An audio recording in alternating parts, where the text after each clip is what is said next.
Now, podcasting around the world. It's the Marquee DJ and Photo Booth Conference Podcast. The podcast featuring all things DJ and photo booth for the industry professional trying to improve and grow their business. Known to his mother and father as Keith Christopher Kokoris and known to the industry as KC, here is the Marquee Show producer himself, your host, KC. Hello, everybody, and welcome to the Marquee Show Podcast, where I am very excited to have our next guest. He is from, do you say Roxbury? Roxbury, New Jersey, everyone. He is the now famous Mr. Chris D'Amico. And we were so proud and so excited to have him at the Marquee Show. Sean Big Daddy McKee put him on my radar, and I'm so glad that he did, because if you weren't at Marquee or at DJ Expo for the last 2 years, sit back, relax, because his story and what he believes in and his message is absolutely worth listening to. So even if you have to pause this podcast, get yourself a cup of coffee, get ready to strap in for about the next 18 or so minutes, and that's it. So welcome, Chris. Thank you for having me. You're very welcome. Very, very welcome. Very excited to have you. So let's cut right to it, man. I mean, we know you're a DJ, and you've been a successful DJ and musician for decades now, back when you used to have hair just like me. But kind of tell us the story that people have come to know you about, and what has and what's your passion now? 7 years ago, June 24th, 2015, I lost my son, Christopher, in a boating accident off of Lake Apacon, which is a lake right next to my town, right here in Roxbury. And we were out boating, and he went off the front of a pontoon boat. And if you don't know how a pontoon boat works, they have the two pontoons on the bottom, and if you fall off the front, it sucks you back and you hit the propeller and you're killed instantly. He was 10. What we've done to keep his legacy alive and to help us with the grieving process is we've created a movement entitled Kindness for Christopher. You see I'm wearing one of the shirts, Be One of a Kind. It was a movement in order, like I said, to keep his legacy going, also to kind of promote who he was, which was a very kind person. He was one of a kind. And he did it naturally. He exuded kindness, showed it to everybody he met. He never really held back from anybody. He was just genuine. And we've kept that spirit alive with Kindness for Christopher by doing kind things and having people do one random act of kindness on the 24th of every month. We should be kind every day, but since Christopher passed away on June 24th, we wanted the 24th of the month, instead of being a somber thing, to be the reminder to be kinder in his name. So one random act of kindness. A lot of places and a lot of people want to do charities and money. This has nothing to do with money. This has to do with just being kind to your fellow human being. And that's what we've been doing for the last 7 years, amazing success and amazing stories and things that we've seen. So give us an example of one of your son's acts of kindness. For his 8th birthday, instead of presents, he wanted dog and cat food to be donated to the local shelters. We got 2 truckloads. And what I usually teach in my seminars is about the ripple effect, how your words and your actions go well beyond the initial word or action that you said. Because we donated those dogs and cat foods, dogs and cats are alive. Because dogs and cats are alive, people can adopt them. Because people can adopt them, they're happier now. And it started because some 8-year-old boy, random 8-year-old boy, wanted dog and cat food for their birthday instead of presents. Right. That's amazing. One of the amazing things that he's done in his short time. Sure. So give us an example of how his legacy's lived on, other acts of kindness that have been done in his name or such. one of the most amazing things that he's done, and the Kindness for Christopher movement has done, is somebody placed a rock that said "Leave footprints of love and kindness in rocks." Hashtag Kindness for Christopher on the back in front of our local fire department. Next day, one was found in front of the police department. Quick check. One was found in the adjacent town. 2 towns over. Excuse me, I was getting over a cold. Sure. Till one was found in Alabama, Louisiana, California. Seashells painted on the shores of Florida. Hungary. We had a soldier holding one in Kuwait. Italy, Spain, until one was finally found on the Great Wall of China. So Chris's message of kindness has gone global, just starting from one little rock in front of a fire department here in our local little town. Right. And what I try to explain, in my seminar is it doesn't take something big to start something big. Right. A simple splash. It's a simple word. It's a simple action that can change people's lives, people's perspectives. And I've been tuned into this a lot more since the passing of my son. And I think people need to just, be turned on first and be aware of how every action, because we are DJs, because of what we do, because of how we do what we do. We're in front of hundreds, if not thousands of people a year, depending upon the success of your company. We have a platform. We hold a microphone. Nights that you want to phone it in, there's somebody in the back of that room that's feeling every note and everything that you're doing. That, everything has a value to it. And if you want to be the change that you want to see in the world, it starts with you. And you have to be the splash that causes the ripples to make a change in the world. Sure. Even in the most minor sense, even as entertainers, while we might be tired of Love Shack or Celebration or Cha-Cha Slide, when you see someone's aunt out there going absolutely ballistic or Correct. dancing like a banshee to something that we might be completely tired of, they might be going to one wedding every 5 years at this stage of their life. So even just doing what we do has just such an impact where I know myself, and I know every good DJ loves that feeling when someone has sincerely come up to you at the end of the night and goes, I was having the worst week. This was exactly what I needed. And it's such a great feeling. So I always tell my clients, I say, Journey gets pissed because I stopped believing years ago, but I'm still singing it at weddings because it goes over very, very big. But you're right, though. What we hear weekend in and weekend out, some of these people have only heard, once in the last 5 months. Right. There was a time after Chris's passing, I was probably down in my darkest period, and I went and did a wedding. And 6 months after that wedding, where I just felt like I couldn't even be there, I couldn't even do my job, I just went out there, light went on, and that's one of the hardest things, Sure. When we go to these seminars and stuff, everybody talks about equipment, everybody talks about marketing and all the other parts of the business, but nobody really gets involved in the mental part of it. Right. To be able to bring it when you're not ready to bring it, whether it's the passing of a loved one, a sudden passing of a loved one, or you're arguing with your spouse, so the relationship is falling apart, your business might be falling apart. We just went through it with COVID. Just things might not be going 100%, but you still, we're not the people who put the carrots on the plates in the kitchen. Right. We're out front and the lights on us, and they're counting on us to bring the party to them. And there was a night in July of 2015 where I just wasn't there anymore, but I still did my job. And 6 months later, I get an email from a potential client saying, I saw you at a wedding and I want you to do my daughter's wedding. And the words she used were, you were mesmerizing. Wow. And I'm like, mesmerizing? What wedding was it? Because what I want to do is I want to match the same team you saw and probably give you the same experience that you had if you had such a great time.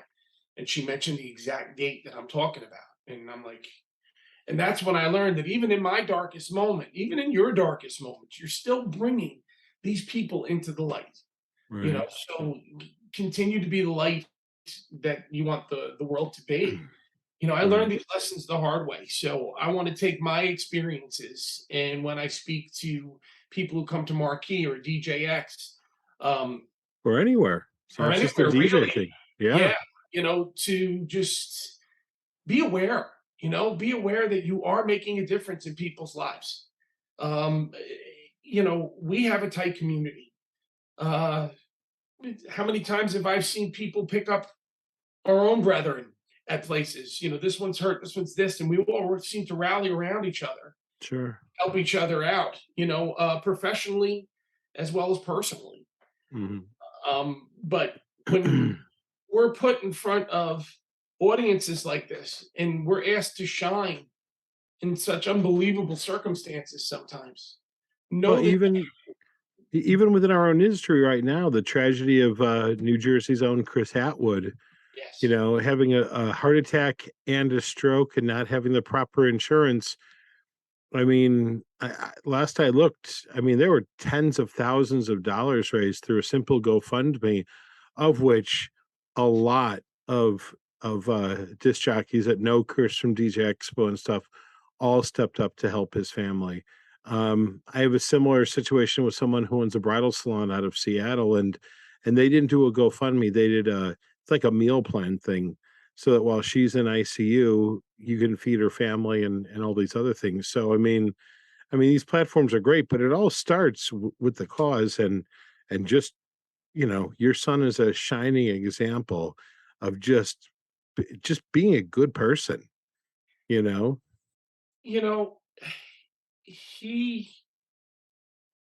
I made a huge post because he's gone 86 months. A big, as you can tell behind me, 86 is really important. And this is my jersey that was retired in honor of him in West Orange behind me. But I made a post on Facebook about this journey that I've been through since he's been gone has turned me into this direction of speaking that I don't think I would have ever. I don't know. I'll never say never, but who knows if I would have ever been in this journey of speaking and helping. Sure. When I just got done doing DJX last month, the posts, the phone calls, the private messages that I'm still getting about how I've changed people's lives and their perspectives since that speech. Well, you know what? I can thank Christopher for that too. Sure. And that's really, that's what my post was about, which was like, I sat here a year after Christopher was gone, and I was on my front porch and I'm looking around, and there's a dog walking around my lawn that I would have never have had because he was a rescue after Christopher passed away. There's a tree planted on my lawn that was planted in Christopher's honor. That would have never been. I'm just sitting there and I'm taking the inventory in, and the biggest inventory is my son Dean. We were done. We weren't going to have any more kids. Now I have a 6-year-old. I have a 6-year-old son named Dean, and I can't imagine my life without him. Right. But I have one person to thank for all of that, and that's Christopher. So even though stuff happens, and good, bad, or indifferent, you are where you're supposed to be. Right. Put on the path you're supposed to be put on. Christopher was here. He had his mission. He did his mission. A lot of people, a lot of animals, a lot of people, a lot of kids, a lot of adults have all been changed because of a 10-year-old little boy who passed away. Right. And Chris's last act of kindness was donating 8 of his organs to random people that are still alive today, and being with their families, even though Christopher couldn't be with his. That's my son, and I'm proud of him. But that's my story. Everybody has a story. Everybody's got a pain. Everybody's got hurt, and it's what you do with it that makes or breaks the world. I always talk about, one of my takeaways is, are you a superhero or a supervillain? Superheroes and supervillains have one thing in common. That's pain. You look back at any origin story for either one of them, they both share pain. But a superhero hero says, the world hurt me and I'm going to make sure it never hurts anybody else again. And the villain goes, the world hurt me and I'm going to hurt it as much as it hurt me. So you have to make the decision on a daily basis. Do you want to be the villain or do you want to be the hero? Sure. And my wife chose, my family chose to be the hero every day. Get up and try to do good, be good, I believe that every day you make a decision, a conscious decision, whether you're going to let it be a good day or a bad day. Yeah. And we all know people that they wake up and they are just pissed off with the world and it hasn't even started yet. I mean, I love saying good morning to everybody. I love holding doors for people. And these are little tiny nothing things compared to like what your son did and such. But if we lived in a world where everybody held the door again for everyone and everyone said good morning, I can't help but think that every day would start out that much better.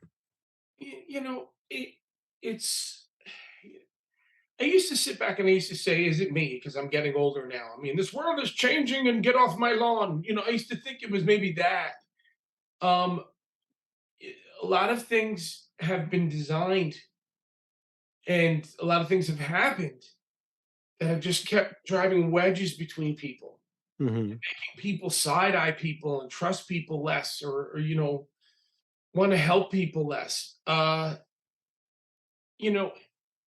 I see kindness and love for one another in our very own DJ community. Sure. I see it in my musician community. I see it in my own community because they've embraced the Kindness for Christopher movement. And they're still including it today. I mean, there's still rocks being found in Sweden and in Greece. And somebody just put rocks in Virginia, and Habitat for Humanity, when they got done building their homes, they lined all of the stone in front with Kindness for Christopher rocks. I mean, it's just 7 years after this kid is gone, and his legacy still carries on. So if you don't think that, I can't make a difference, well, some 10-year-old boy who's been gone 7 years is still making little subtle reminders. Hey, let's be kind to one another. Take care of one another. That's the important message. We know so many people in our industry that can use a hand. Not just with their own personal life, but with business, that are stuck. That you might know something more than I do. I learned a lot from you guys. I hope you've learned some from me. But that's really what this world is about. It's just about sharing and giving and taking and taking care of one another. I agree. Got to get back to that, and first step is you got to be aware. You got to be aware that everything that comes out of your mouth, you're accountable for. Your actions have an effect that goes way beyond the initial action. You might not know, it might come back around. I remember Gary Vee telling a story about how he sold about 100 cases of wine, and he found out the person that he was selling it to was a huge Denver Broncos fan, Jay Cutler, when he was the quarterback at the time. So he got him a signed Jay Cutler jersey, and he sent it out to him. And he didn't hear a word from the guy. He's like, what happened? I thought he really liked Jay Cutler, thought he would love the gift. Didn't hear a word. 6 months later, somebody called up, completely different, said, yeah, I want to order, 100 bottles of this. And he goes, just to let you know, I'm a huge Bruce Springsteen fan. So even though the guy never called him back, what he did had an effect. He told somebody else. And then later on down the line, because we got to get back to conversations, put these goddamn things down and start talking to one another again. Conversations create relationships. Relationships create business. And that's what we got to get back to, the long lost art of conversation. Sure. I mean, these podcasts, they help. Oh, and just actually being present. I mean, I had dinner with you in Marquee and in Atlantic City, and especially Marquee. I mean, we laughed when we weren't eating. We were laughing the entire time. I mean, it was just a great a really, really, really great evening, where it was just, and I mean, and I was exhausted from a long day, but I got to tell you, I still look so fondly back on that, and I'll look back on that for years and years to come, yeah, I mean, I think that, again, you're right. Start using the phone for what it was designed for, which is to talk to people and not just to share misery on social media. And it was just a really, really, really great evening, where it was just, and I mean, and I was exhausted from a long day, but I got to tell you, I still look so fondly back on that, and I'll look back on that for years and years to come, yeah, I mean, I think that, again, you're right. Start using the phone for what it was designed for, which is to talk to people and not just to share misery on social media, and and be back in touch. So if people want to reach out to you and learn more about your who you are, or talk to you about possibly speaking at a conference, or learn more about Christopher, how can they get in touch with you? Well, to find out more about the Kindness for Christopher movement, we are only a Facebook page. We don't have a website. It is Kindness for Christopher D. Find us on Facebook. We are almost 18,000 members strong and growing. And all it is about doing one random act of kindness for one another. No money involved. It could be simple as holding the door open for somebody or telling them they look good that day. Just find out what we've been doing and see what's gone on over the last 7 years. Kindness for Christopher D. If you want to reach out to me personally, you can email me at Damico, DAMICOENT @gmail. And I answer everybody's email. And I'm easily accessible. And if you want to talk to me about having Demik Speaks come to your place and talk to people and deliver my seminar, I'll be more than happy to do that for you. Yeah, we're excited. You'll be back at the 2023 Marquee Show. And I'm happy to be invited. Thank you. Oh, thank you. So thanks for being my guest today. Thank everybody for listening. Make sure that you follow us on Facebook at Marquee Show. It's marqueeshow.com for all details about our show. And make sure you join the Marquee Show community group page on Facebook. We will talk to you all real soon. Thanks for listening, everybody. Bye-bye. Thank you for listening to the Marquee Show Podcast. Make sure that you follow us on Facebook, Instagram, and LinkedIn. Join the Marquee Show community group on Facebook to continue the discussion of today's show. And of course, make sure you visit www.marqueeshow.com for information about this year's conference and all things Marquee.